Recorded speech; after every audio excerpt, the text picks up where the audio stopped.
Hey, it's Dan from Australia. How you doing, buddy? Fantastic. How are you? Well, I'm good. I'm good. Hey, thanks for buying the book. Thanks for writing the book. Oh, it was fun. It was my paws are hard. It hurt. That's good. It's the best business book I've ever written, I've ever read by a bet. Oh, that's great. Well, that's right. You know, that's the number one business bear book on the planet, right? Fantastic. So so tell me a little bit more about what you're doing with people.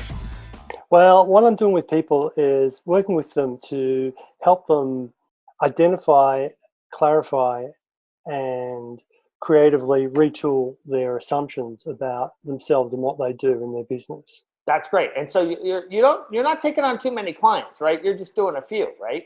Yeah, that's right. And you mostly want Americans, right?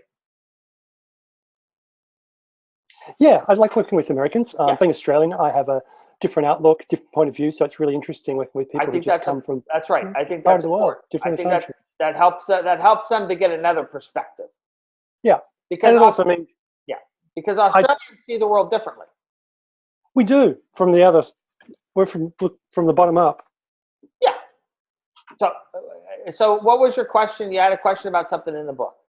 Yeah, I think it was page 36, Okay. where you talked about how the intangible results multiply long after the tangible results have been Oh delivered. yeah. That's right. Because that's in the embrace. That's in the embrace change section.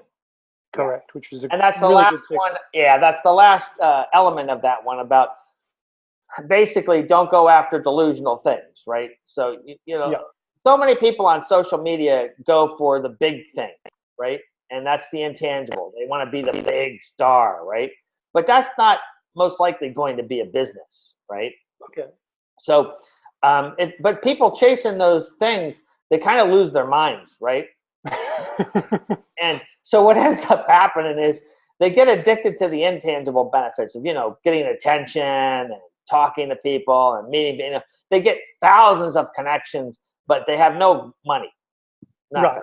No honey, not they can't. It's Beggarville. So they get what happens is that once you start to kind of do like your business, like once you have a client, then it becomes real and that's tangible, right? Okay. That's actually real money. That's real honey. That's honey in your pocket. So now it's not a fantasy anymore. It's not a delusion. It's real, right? So then what happens is all those other relationships and connections, the intangibles, you can't put a value on that, right?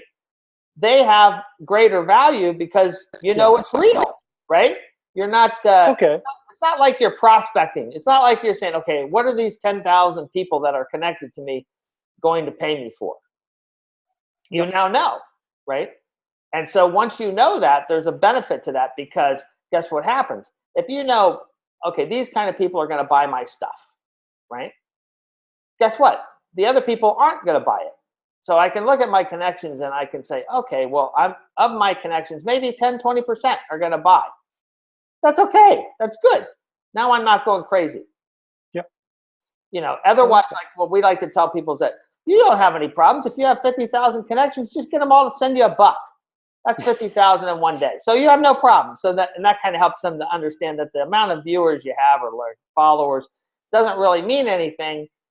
How much they're buying from your business is what means stuff. Yeah. Does that help? That helps a lot. I like that. Right. Thanks for clarifying. So is there any thumbs up on the book, thumbs down? Pause down? Pause up. Okay. Pause up. Well, thanks. And it's always fun talking to you. I always enjoy talking to you too, Bobby. Would you like to leave us with an Australian phrase? Ooh, an Australian phrase. Oh, man. Gee, off the top of my head. I know I'm putting you on the spot. You are putting me on the spot. That's really... Is there an Italian phrase for putting you on the spot? I mean, not Italian, Australian phrase. Italian. There is an Italian phrase for putting you on the spot. It begins with an F. No, well, all I can say, mate, is stone the crows. What's stone the crows? I like that. It's just one of those kind of sayings where it's a bit of a loss for words, or just like, well, how about that? It sounds like a good concert bill. Stones and crows. Yeah. Yeah. Well, Yeah, exactly. Yeah. okay, Once thanks. Thanks, Dan. Cheers, Bobby. Bye-bye.